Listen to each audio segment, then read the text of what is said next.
Okay, again, welcome to Industrial and Organizational Psychology. Okay, according to saying, ang sabi, to be an effective employee, manager, client, or consultant, it is essential to communicate effectively with others. Huh? So, kahit meron tayong ideas, concept, knowledge, or opinions, it is still useless unless it is probably or properly, communicated. So, sa organization, there are four types of communication that we will discuss under this organizational communication topic. So, let's begin. So, the four types of organizational communication is the first one is the upward communication, the second one is the downward communication, and then business communication, and then informal communication. So the first organizational communication is the upward communication. This communication is also known as the bottom-up communication. The process of communication here is from subordinates to superiors or from the employees to the management. The process of communication is a serial communication. No? Bakit serial communication? Because the message will pass through or pass through to a predefined channels. No? Like for example, dito sa ating figure sa baba, the employee. So, nandito yung message kay employee. And then yung message mapupunta kay superior or supervisor. And then mapupunta kay supervisor again. That is the channels. Until the message reach the top management. So, ano na ba ang klase ng upward communication? So, before we discuss the types of upward communication, let's discuss first the MUM. Now, what is MUM? The MUM is the minimize unpleasant messages effect. Ano yung minimize natin? The unpleasant messages. So, the bad news and complaints are seldom relayed. No? Bakit? Because of the stress associated by carrying the bad news. So, wala naman siguro sa atin na gusto magde-deliver ng bad news, no?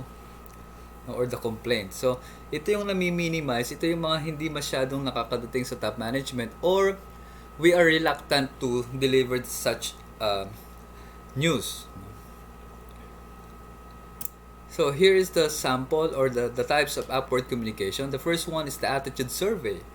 The attitude survey is usually conducted by a outside consultant annually. This consultant administers questionnaires to the employees to rate their opinions. So, yung mga outside consultant na to ay mag-administer ng mga questionnaires to get or to rate the opinions of the employees, no? Meaning the mga tao sa baba, the employees. Ano yung i-rate nila? So, for example, the employees will rate their salary grade or the pay or the working conditions, the culture of the organization, for example, and also the person or the supervisors, etc. Another upward communication is the suggestion boxes or the complaints boxes. No? This methods allows the employees to anonymously express their feelings or thoughts to the organization or to a person. Itong mga ganitong suggestion boxes or complaint boxes, madalas natin ito nakikita doon sa mga harap ng window ng mga offices or agency. Yan.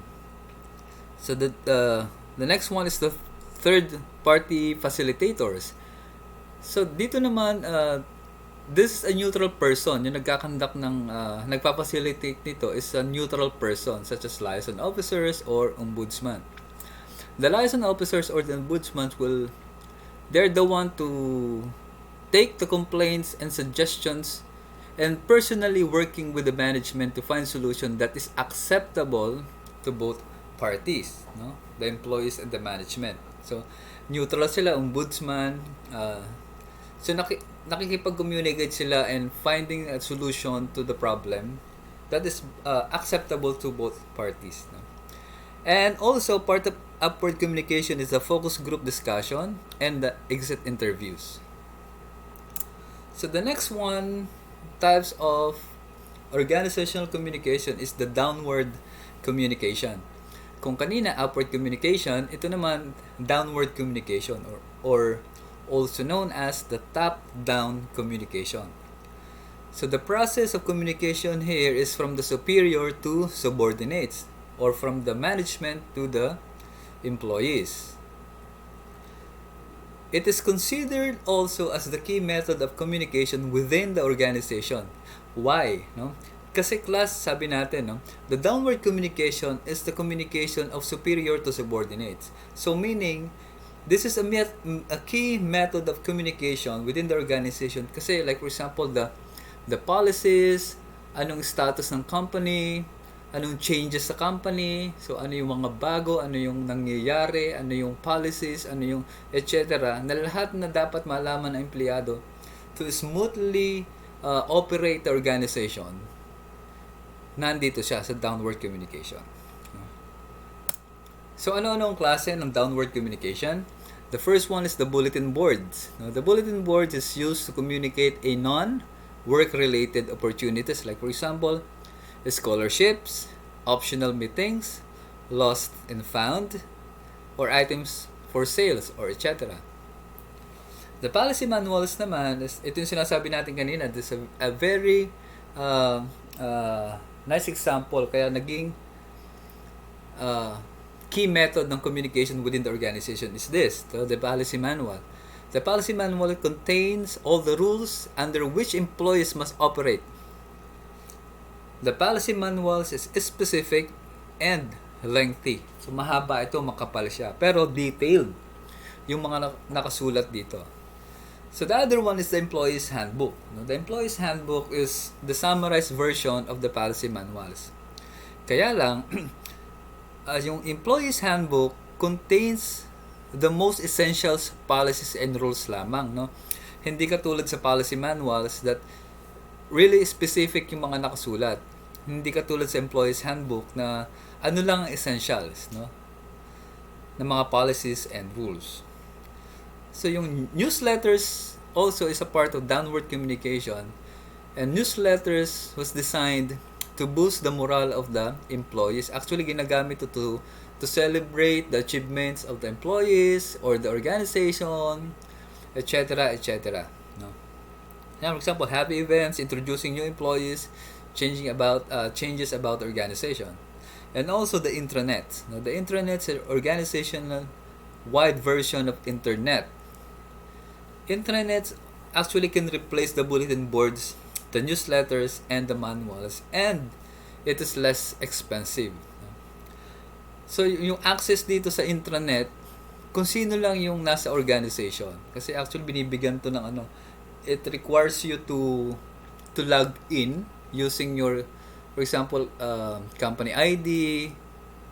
Bahala na kung ano yung gagawin nilang password, no? Actually, commonly ganyan yan kasi dapat ang makaka-access lang sa internet ng organization is the employees lang within the organization. So the third organizational communication is the business communication. So we have three types of business communication. The first one is the memos. The memo is one of the most common methods of business communication. The memos provides detailed information to a large numbers of employees in a short period of time, no? Kaya lang, no, there are limitations here or disadvantages using the memos, no? There are times na marami tayong marireceive na memos o maraming sinesend na memos, and usually nare-receive yan ng mga employees na hindi rin naman nababasa, no? Hindi rin naman nababasa. So that is the disadvantage. Tsaka it is expensive kasi magpiprint ng mga papers to write the memos, no? And so on and so forth. Okay. Pero because of emails, like for example, emails, malaking tulong siya to reduce the expenses na nagagamit sa pagpiprint at pag-route ng memo. Kasi through emails po pwede rin natin ma send ang ating mga memos. So, for example, yung intranet, the use of intranet is example of something like that. Second one is the telephone calls. The telephone calls is this method was appropriate only when the information was short and for a few people, no? So ginagamit talaga natin ang telephone, no, to conduct the business communication. Pero dapat ito gamitin kung ang ating message or information to be delivered or to transmit ay maikli lamang at saka konting tao lang ang pagbibigyan. Kasi like for example, imagine yourself talking over the phone, tapos tinatawagan natin isang tao, tapos binabasa natin yung memo. Yan, yung memos. Minsan mahaba talaga yung mga memos, maraming utos, maraming gagawin. So, yan. So dapat mga short lang ba? Parang for example, mga information lang, for example, okay, we would like to inform you that we will have a meeting on so on and so forth in this particular time and date. Ganun lang. So the advantages of telephone calls over memos or email or texting. So when communicating, ang advantage dito, naririnig natin yung kausap natin, no? So because of the voice, the tone of voice, malalaman natin, no? Mas madali nating maintindihan yung kanilang message. Kaya lang, the limitation naman, hindi natin nakikita yung mga non-verbal cues, no? But thanks to the technology na address itong issue na to, that's why currently gumagamit na tayo ng mga video conferencing, Skype, no? May mga Zoom na, Google Meet, and so on and so forth. And also, nagagamit din to reduce the expenses of the company or the customer or the client or the applicant. For example,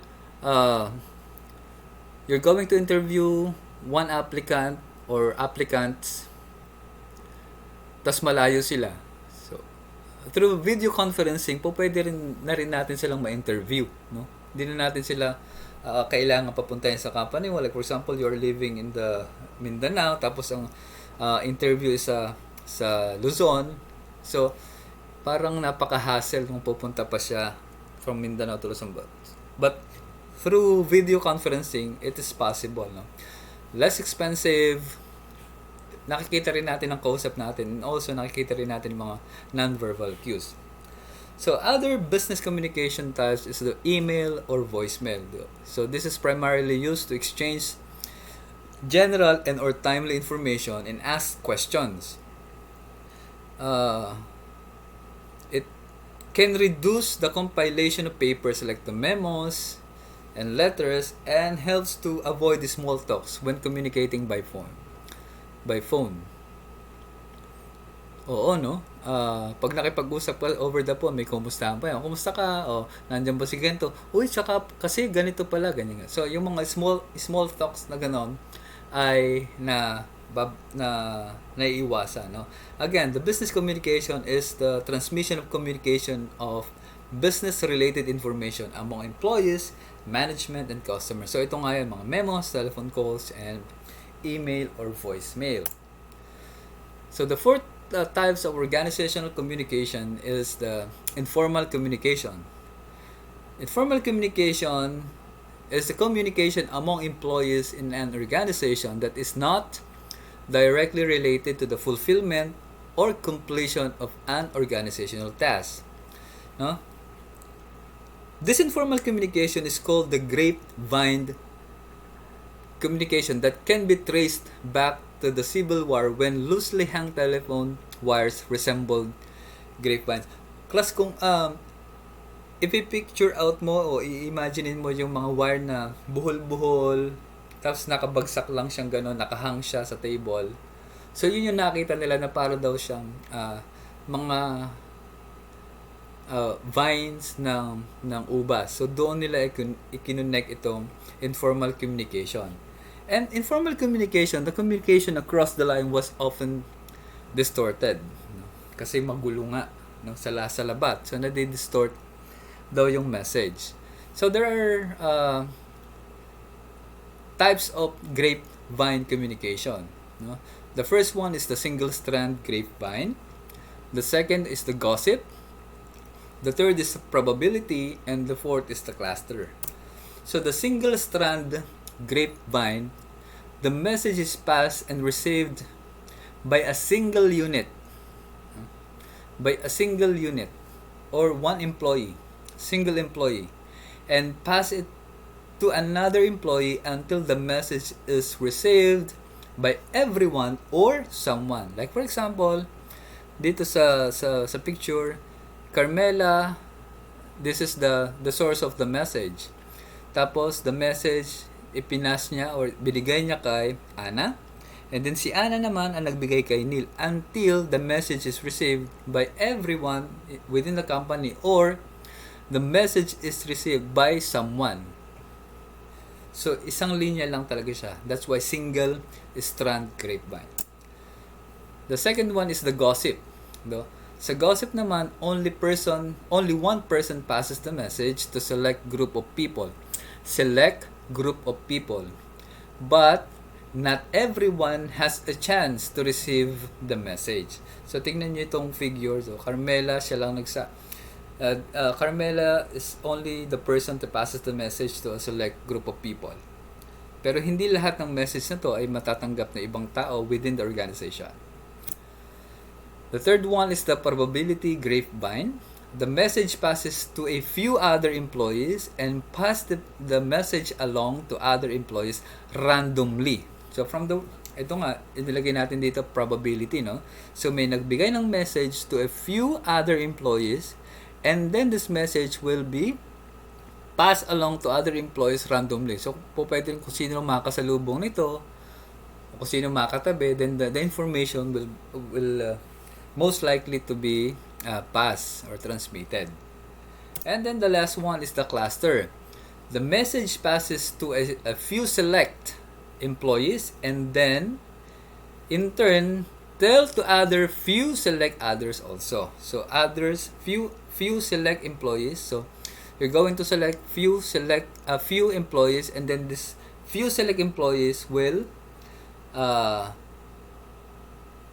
pass the message to other few employees also. Okay? Para siyang probability, pero dito naman ay may certain few select others.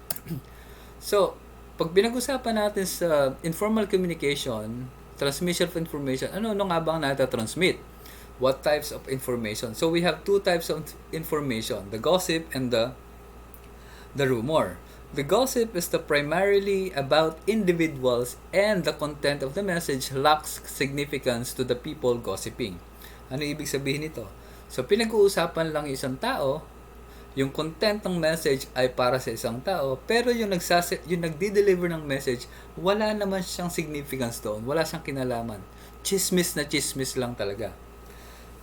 Hindi katulad ng rumor na akala natin ay ang rumor tsaka gossip ay isa, but rumor ay sinasabi naman dito, it contains information that is significant to the lives of those communicating. No? Kung sa rumor, lacks significance to the people gossiping, sa rumor, the information that is significant to the lives of those communicating the message and can be about individuals or other topics. Like for example, sa gossip, ano bang maganda nating pagchismisan? Yan. So wala tayong kinalaman doon sa pinagchichismisan natin. Gusto lang nating pag-usapan. No? Sa rumor naman, pinag-uusapan natin kasi po pwedeng apektado tayo. Kasi may significance sa atin. So the difference between formal communication and informal communication. Informal communication, the message passes through predefined channels, whereas the informal communication, the message moves freely in all directions. Formal communication, all communications are officials. Informal communication, non-official communication. And also maintain secrecy. But in informal communication, it is really difficult to maintain secrecy. And Sa formal communication, it consumes a lot of time due to long chain. Kasi nga maraming channels, predefined channels na pagdadaanan ng message. Hindi katulad ng informal communication, information passes quickly. No? Mas madaling kumalat yung balita. Okay, that's it.